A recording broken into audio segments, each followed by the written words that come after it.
Hi, we're back. This time we're going to continue on with the setup of the Edison.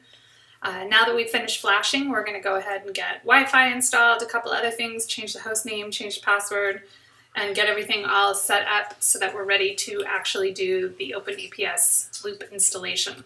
So let's open up Terminal. If you already still have it open and you're just continuing on from the flashing one, you can just keep using the same window that's open for your flashing. In my case, I don't have it open, so I'm going to have to do that. If you do Control R, you can bring up a search, and if you've entered sudo screen that line before, you can go ahead and enter it. Enter your computer password, probably press enter again, and now you're logged in as root. You're good. We can keep going now. So first we want to change the host name here. We're going to do this. And I'm going to call this one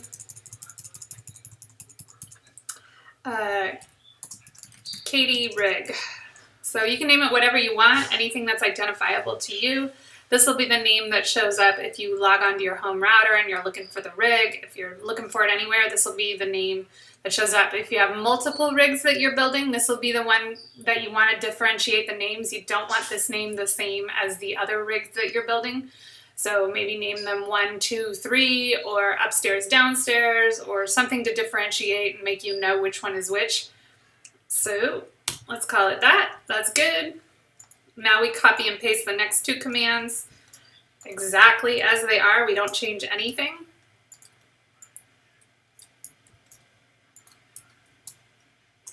Great, those are done. Fantastic. We are now going to change the password of the root user. This is definitely important to do. Don't skip this step. You don't want anybody hacking into your loop, messing with it. That's great. We edited that one. Now we're going to edit for the user password Edison.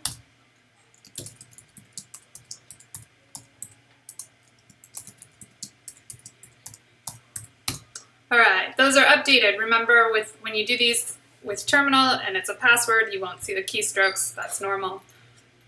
All right, now we're getting to the meaty stuff. This is what we really want to do, and that's set up for Wi-Fi networks. So the first thing we have to do is edit a file called the interfaces file.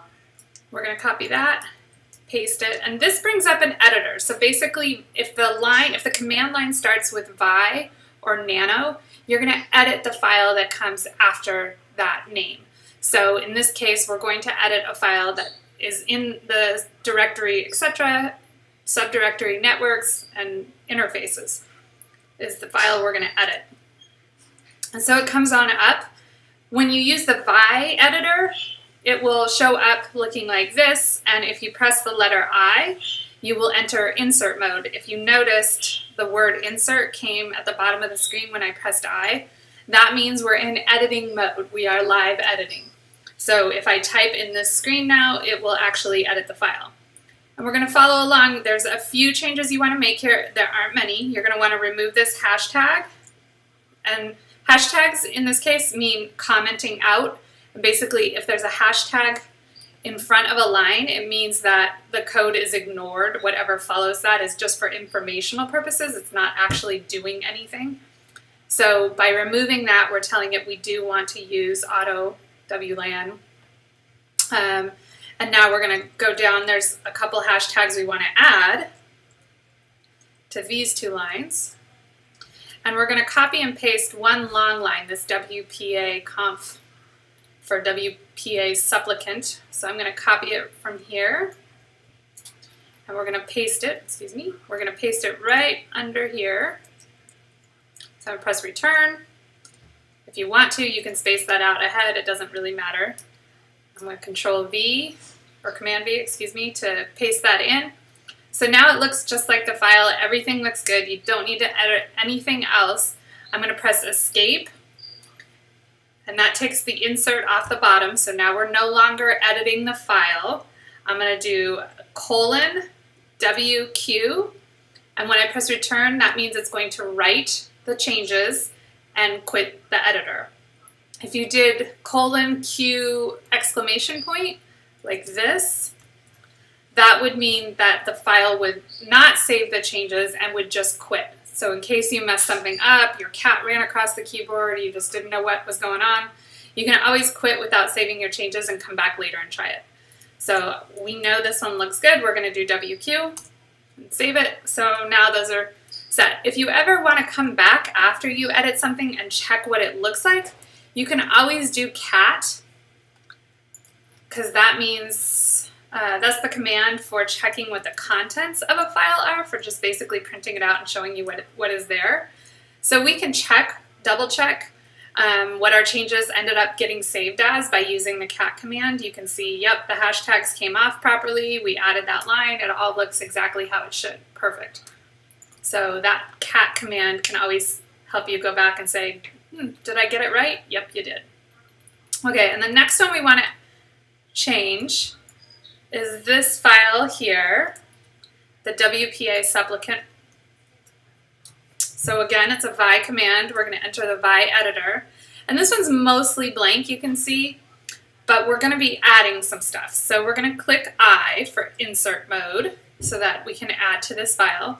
We're going to go back to the directions, and I'm going to copy this little box here, because this is the format that it takes to add most Wi-Fi networks, and I'm going to paste it. And now I'm going to do something. This is my trick. It's not in the docs. It's pretty simple. I'm going to add about 5 networks as blanks.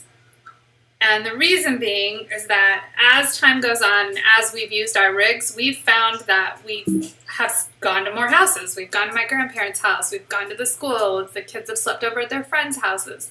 And when they go over, we need to add their Wi-Fi. We like to add it.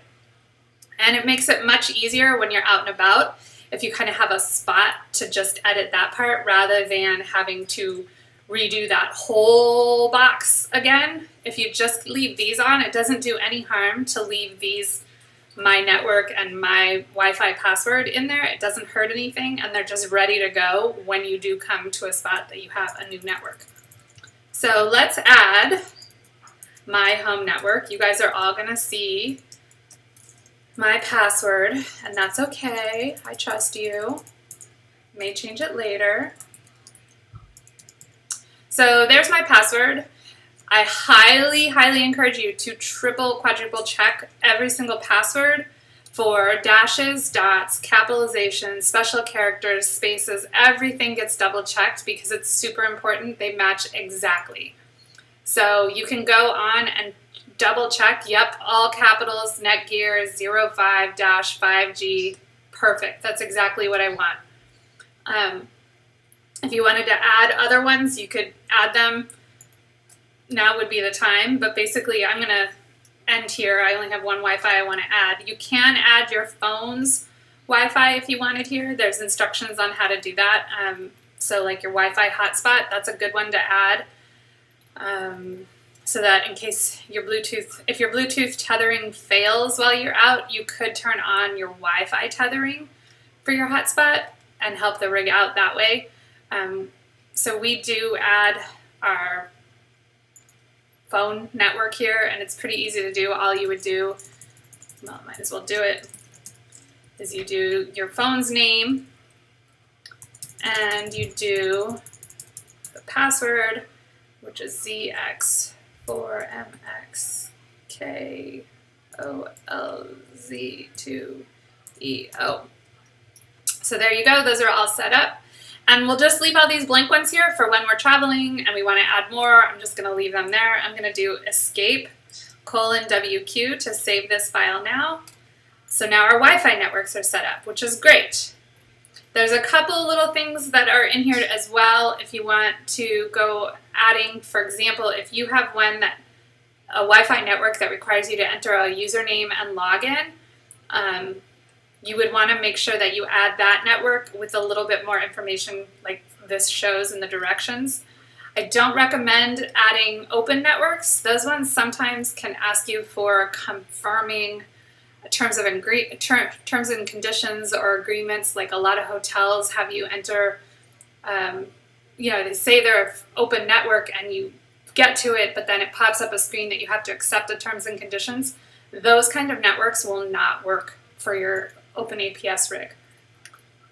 So moving on, now we need to check if the changes we've made for the Wi-Fi actually work. So we're going to do something to check and see if we can get our rig to now use the Wi-Fi network that we just entered. We're going to see some things go by, but basically what we want to see is an IP bound address. So we're going to see a bound to an IP address. Yay! So this is pretty cool. Right here, the last line, bound to 192.168.122.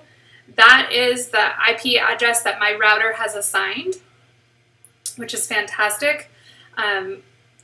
Eventually, you're going to want this address. This is a great address to go and log in if you ever have problems logging into your rig using the host name, like root at katierig.local. If you have a problem with that, you can also log in using this IP address. There's another way you can also get this IP address.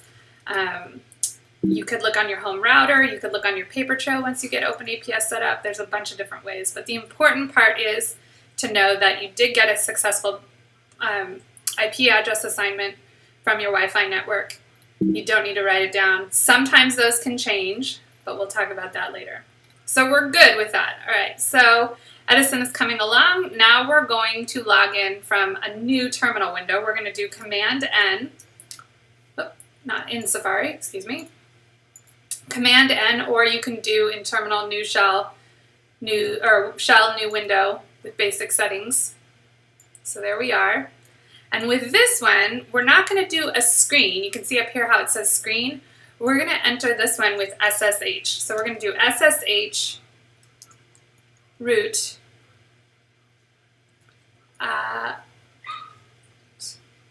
actually, we should probably reboot first. My bad.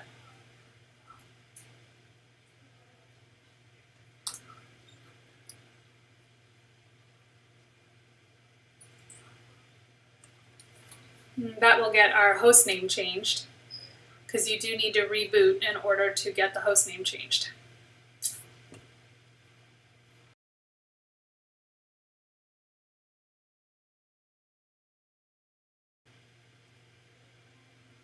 There we go. Now we can see it changed from Jubilinux to the new name that we assigned it, which is great. It's called Katie Rig. So in the new window, we're going to try, instead of logging into the rig the way this other one is currently logged in through screen, we're going to try SSH. And SSH is the wireless connection that you can use when your computer and your rig are on the same Wi-Fi network. So long as they're on the same Wi-Fi network, SSH will work. So let's do katierig.local. And it tells us we don't know what this is, we haven't seen it before, this is the fingerprint, are you sure you want to connect? Yes. And it says, great, I've added it to the known hosts file, which is fantastic. We're going to enter in the password. Remember, we changed it. So we got to type the new password, not Edison. And we're in, so that's great. So now we know that we are on my home Wi-Fi, the rig is on, it's working.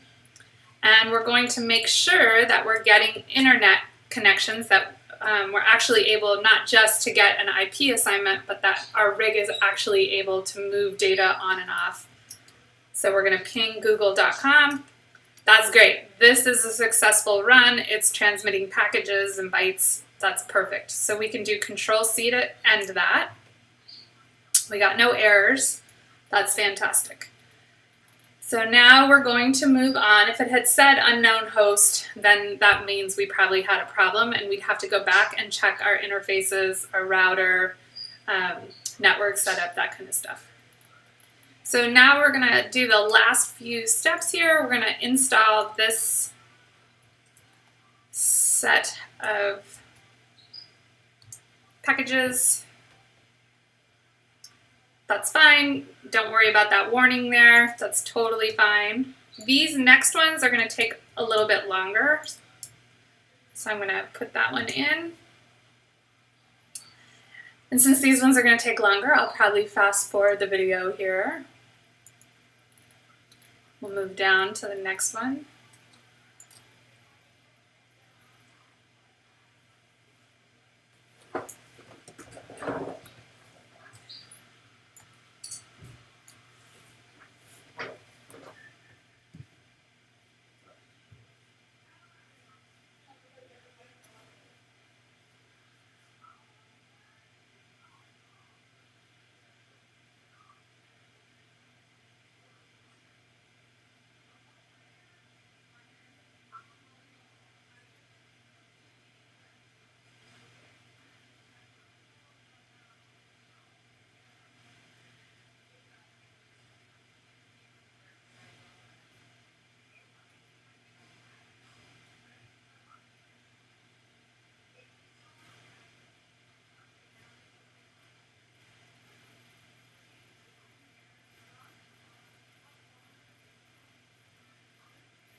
Add user, add Edison user. And then we're going to add user Edison dialout. Let's see if I can move this over so there's just a little more room for, there we go. And the final one is to set the time zone, which is pretty easy. You're just going to copy and paste that. I live in California, so we are going to choose Pacific New as our time zone. We can see this is my time zone, local time 4:32, yep, 4:33, very close. And now we have one more file. I think this is our last file to edit. We're going to set up the log rotate. Again, we're in the VI editor, so we want to press I to enter the insert mode. And we're going to change, scroll down so you can see it. We're going to change a couple things. We're going to change this daily and this compress. So we're going to go daily. And we're going to uncomment out so that it does actually compress. We're going to have that. So perfect.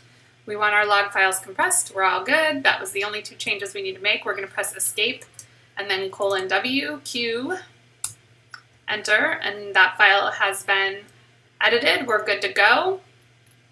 And now our rig is completely set up and ready to do OpenAPS installation. So we're going to end this here, and the next video will be installing your OpenAPS.